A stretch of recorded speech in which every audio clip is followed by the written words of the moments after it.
Bon, aujourd'hui, petite vidéo orientée community management. Tu fais peut-être partie de ceux qui, voilà, veulent devenir community manager freelance. Je sais qu'il y en a pas mal sur ma chaîne parce que c'est un métier qui te permet notamment de voyager régulièrement tout en continuant de travailler. Et du coup, cette vidéo pourrait t'intéresser. En gros, je vais te parler de mon outil, celui que j'utilise le plus régulièrement en tant que community manager freelance. Même si t'es pas CM, tu pourrais être intéressé par cette vidéo si tu postes du contenu sur les réseaux sociaux. Il y a de grandes chances quand même, non? Pour ton business ou autre. Je t'en avais déjà parlé, il me semble, dans une de mes vidéos, mais là je vais te montrer concrètement comment ça marche. C'est pas compliqué, mais tu vas voir que, en tout cas, moi ça me fait gagner énormément de temps et je voulais te montrer concrètement comment je fais. Juste avant de lancer ma petite introduction, je te rappelle que tu peux télécharger juste ici sur le i ma fiche méthode pour décrocher des clients par mail. Allez, direction mon ordinateur.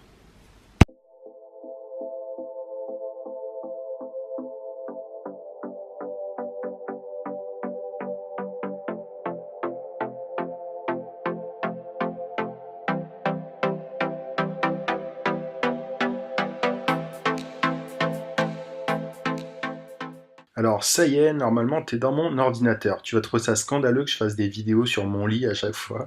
Bon, c'est pas grave. Alors là je suis sur Feedly. Feedly, c'est l'outil que j'utilise. Là je suis sur une version application pour Mac, mais tu peux avoir cet outil simplement en tapant feedly.com, comme tu vois ici. Alors, Feedly, c'est un outil qui te permet d'avoir tout un tas en fait de catégories que tu crées, dans lesquelles en fait tu vas pouvoir ramener le flux de tes sites préférés. En gros, voilà, regarde, Facebook Marketing par exemple. Moi j'ai créé une catégorie, un feed Facebook Marketing. Dedans, j'ai dit à Feedly, en gros, j'ai inclus pas mal de sites que je suis régulièrement, tous liés au Facebook Marketing. Et ce que fait cet outil-là, c'est que tous les jours, il me donne les derniers articles de ces sites en question. Et du coup, bah, moi, ça me permet simplement d'avoir voilà, l'actualité régulière en Facebook marketing sans me prendre la tête, sans aller sur tous les sites. Tu vois, là, tu vas sur le journal du community manager, webmarketing.com, etc. Tu te perds. C'est un peu compliqué, enfin, c'est un peu long et tout. Enfin, pour les feignants, mais c'est un peu, voilà, c'est un peu plus galère. Là, ce que te permet de faire Feedly, c'est simplement de ne pas te prendre la tête et voilà, de simplement te rendre dans un seul endroit et d'avoir toutes les informations que tu veux. L'avantage, comme je t'ai dit, du coup, c'est que tu as différentes catégories, différents feeds. Alors moi, là, tu vois que bon, tu as advertising, tu as tech world, enfin, bon, je la joue en anglais, tu vois, et digital marketing, etc. Et sur chacune de ces catégories, je mets différents sites. Voilà, c'est pas les mêmes sites. Évidemment, tu peux, là, moi, tout, c'est que des sujets liés au marketing, etc. Mais tu peux faire différemment. Exemple, si tu as un client à toi qui est du domaine de la nourriture, je ne sais pas si tu as un restaurant par exemple, pour qui tu gères les réseaux sociaux, bah, tu peux très bien voilà, mettre un blog en lien avec la cuisine dans ton feed. Je vais te montrer très concrètement comment je fais. Je vais dans Préférences. Là, tu vois, ce sont mes différentes catégories. Facebook marketing, social media, digital marketing et tout. Et tu vois dedans les blogs que j'ai inclus. Tu en as plus là, enfin tu vois. Ce qu'il faut que tu fasses en fait, c'est que tu crées une nouvelle collection, comme ça. Et là, tu vas mettre les sources que tu veux follow. Je vais aller, je sais pas, cuisine. Je vais taper cuisine, j'en sais rien. Papy et Pupi, bah voilà, follow, tu vois. Donc follow, une fois que tu as fait ça, tu vas dans Create a Collection, en mon super anglais. Et alors là, tu vas taper ça, ouais, gastronomie, c'est très bien. Tu vois, en plus, il te mâche le travail, c'est super cool. Tu fais Create, et là, en gros, il va te créer une nouvelle collection dans laquelle tu auras mis Papy et Pupi. Donc tu vois, voilà, elle se trouve là. Nouvelle collection, et dedans, j'ai les articles les plus récents. Tu vois, là, c'est bon, ça, c'est les plus populaires. Là, c'est les articles du 7 mars, 5 mars, etc. L'idée, c'est d'en ajouter plusieurs. Là, voilà, il n'y a qu'un seul blog, il y a seulement Papy et Pupi dans ce truc-là. Qui, voilà, c'est pour ça qu'il n'y a pas énormément de contenu, mais je peux en ajouter. Alors, comment est-ce que je fais pour ajouter d'autres sources, en fait, dans cette catégorie gastronomie? Simplement, je vais là, j'ajoute du contenu, add content, donc source. Et là, voilà, je vais pouvoir rentrer ce que je veux. J'en sais rien, j'y connais rien moi, en blog cuisine, mais allez, blog cuisine.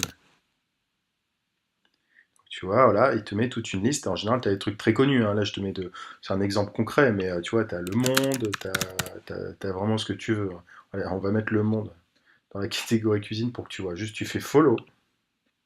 Et là, voilà, il te demande dans quel feed tu veux mettre cette catégorie. Simplement, tu la mets dans donc gastronomie, même si ça n'a absolument rien à voir, c'est n'importe quoi. Du coup, une fois que tu vas dans gastronomie, voilà, là tu as un mix en fait, donc tu as papier et pupille, tu as Le Monde, je sais pas pourquoi j'ai mis Le Monde, peu importe. Et voilà, du coup, par exemple aujourd'hui, tu as ces articles-là.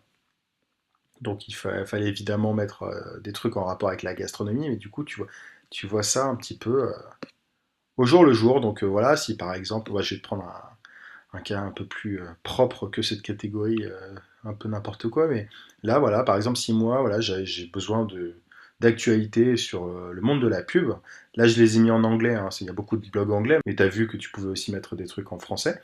Bah voilà, je vais dans ma catégorie advertising. Ensuite, une fois que tu cliques, je t'ai pas montré, mais voilà, le truc c'est que ça te montre l'article. Tu peux visiter le site là, mais en cliquant, tu as un aperçu de l'article et parfois tu as même l'article complet. Ça te permet de comprendre rapidement de quoi il s'agit.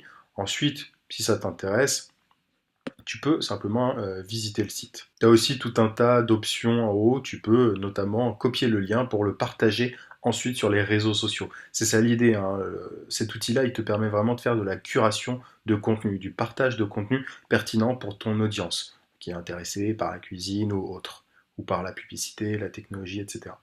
Donc là, alors évidemment sur les réseaux sociaux, il ne faut pas simplement poster des liens, d'ailleurs notamment sur Facebook, parce que tu sais peut-être que Facebook n'aime pas trop les liens. En général, il montre tes publications avec des liens à moins de monde que si tu postais un visuel natif. Mais en gros, voilà, c'est pas mal de temps en temps à utiliser.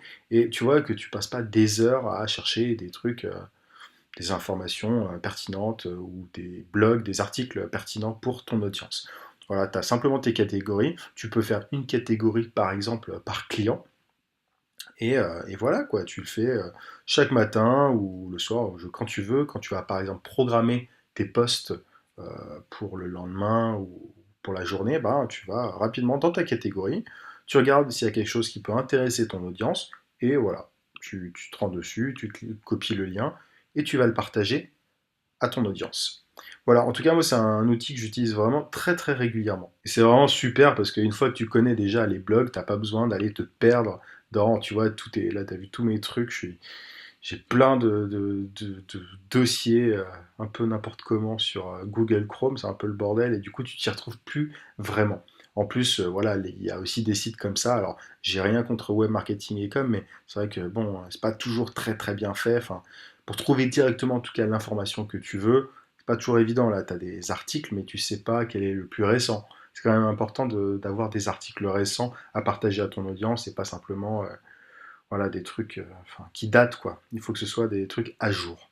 Et Feedly, donc tu vois, il est juste là, te permet ça de manière super simple. Voilà un petit peu ce que je voulais te dire là-dessus. Évidemment, t'es pas obligé d'être community manager pour utiliser cet outil, comme je te le disais tout à l'heure. Tu peux aussi utiliser cet outil si tu as une startup ou autre, peu importe. Tant que tu crées du contenu et que tu partages du contenu sur les réseaux sociaux. Voilà un petit peu, tu sais maintenant comment je fais pour avoir des idées, pour publier régulièrement sur les réseaux sociaux. J'espère que cette vidéo t'aura été utile, n'hésite pas à mettre un gros pouce bleu et à t'abonner à la chaîne si c'est pas déjà fait. Je compte aussi sur toi pour partager n'importe quelle vidéo de ma chaîne qui te plaît, pour qu'on atteigne les 1000 abonnés d'ici mardi. Je suis sûr qu'on va y arriver. En attendant, je te souhaite un très très bon week-end. À mardi.